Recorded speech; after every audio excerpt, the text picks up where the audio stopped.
افغانستان واحد یو داسې ټیم دی چې د دې کلاړیان د دې بیټسمنان د خپل غلطیو نه زده کړه کوي. رحمان الله ګربز د دې یو بهترین مثال دی په ننني میچ کې.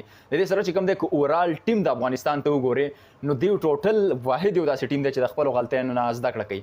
په تیر 2023 کې په 2022 کې چې کومې غلطۍ کړې وي که تاسو خیال کړی پاکستان د افغانستان نه یو داسې میچ ګټلی و چې هغه بالکل د دې په لاس کې هغه میچ نسیم شاه که تاسو یاد شي هغه میچ یې ته وګټو.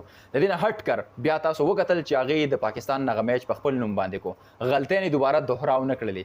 د دې هټ کر بیا د استرالیا نه افغانستان یو داسې میچ وبایلو چې هغه د دوی په نوم باندې هغه غلطي دوباره دیو دوهراو نه کړله او د T20 ورلډ کپ تیر وخت کې چې کوم وشو هغه کې دیو دا غلطۍ نه دوهراو نه کړلې او د استرالیا نه هم میچ په خپل نوم باندې کو.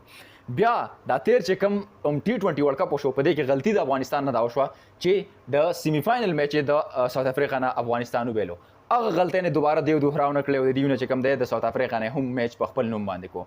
بیا په تیر میچ کې اولنی میچ کې رحمان الله ګربز د ټول نه غټه غلطي دا کړې وه چې داسې بال پسې راووت او داسې بال د وهلو کوشش یې وکړو رحمان الله ګربز چې په هغه باندې اوټ شو. هغه د والو داسې قابل نه و لکه په کومه طریقه باندې چې رحمان الله ګربز وه.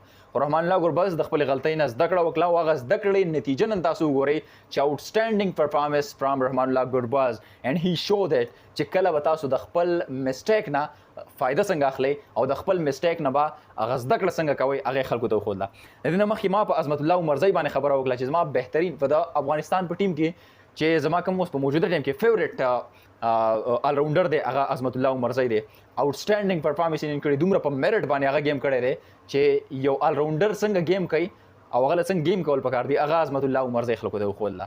د دې نه هټ کر ګوره د افغانستان ټیم کې ډېر زیات بهترین کلاړیان راغلي دي او چې کوم نوي کلاړیان دي هغه به تاسو ته ووایم چې ننګیال خروټې په تیر میچ کې چې کوم آوټسټینډینګ پرفارمنس غضنفر کړی و هغه آوټسټینډینګ پرفارمنس نن ننګیال خروټې وکړو. ګوره راشد خان هم موجود دی سینیر کلاړیان موجود دي محمد نبی موجود دی دې سره چې کوم دی نور حشمت الله شاهدي دا ټول کلاړیان موجود دي. خو دا داسې کلاړیان دي چې مطلب د دې وخت اوس لږ ډېر وشو او را روان وخت کې بنګ ته دا پته نه لګي چې راشد خان به په ټیم کې موجود دی که نه وي. د دې سره چې کوم دی محمد نبی به په ټیم کې موجود دی که به نه وي ځکه چې هغه ډېر زیات غټ خدمات وکړه د افغانستان لوبډلې لپاره د افغانستان ټیم لپاره. اوس وروره وخت چې کوم دی بدلېدو طرف ته روان دی. خامخا یو داسې پلیر داسې باندې ډېر ملګري مطلب بې سوره کېږي هم موږ په خپله هم چې لکه زاړه کلاړیان زموږ نه ځي راشد خان مې وي چې څه وخت بعد ریټایرمنټ واخلي محمد نبي کېدی شي څه وخت بعد ریټایرمنټ واخلي. نو وروره لوبه ټوټل د نویو سپینرانو ته پاتې کېدو والا ده غضنفر ته پاتې کېدو والا ده ننګیال خروټې ته پاتې کېدو والا ده. دې سره چې کوم دی عمرزی دی او دا خو لا اوس نوي دي په الحال. دې سره چې کوم دی ګربز دا نوي کلاړیان دا به ستا د ټیم مخ په وړاندې لیډ کوي او مخ په وړاندې باندې به بوځي.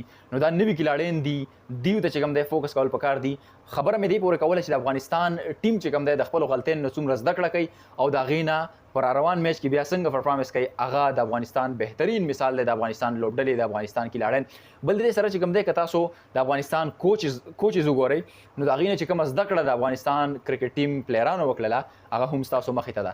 مسلسل مې خبرې وکړلې لږ ستړی شان شومه خو بهرحال افغانستان لوبډلې ته افغانستان کلاړیانو ته افغانستان کرکټ فینس ته ټولو ته د تاریخي بریا چې فار د فرست ټایم ساوث افریقا ته افغانستان شکست ورکو دا داسې یو ټیم و چې مضبوط ټیم ساوث افریقا داسې کمزوری ټیم نه دی او د دې په موجوده ټیم کې چې کوم کلاړیان په دې کې موجود دي ینګسټر دي خو دا هغسې ینګسټر نه دي چې مطلب اسانې موږ واخلو په اسان الفاظو کې. امید زمونږ دا دی چې انشاءالله کلین سویپ کېږي به وایټ واش کېږي به د ساوث افریقا کرکټ ټیم انشاءالله دریم میچ به هم افغانستان په خپل نوم باندې کوي. نو دا تاریخي بریا دی د افغانستان مینوال ته یو ځلې بیا ډېره زیاته مبارک شي زما د طرف نه.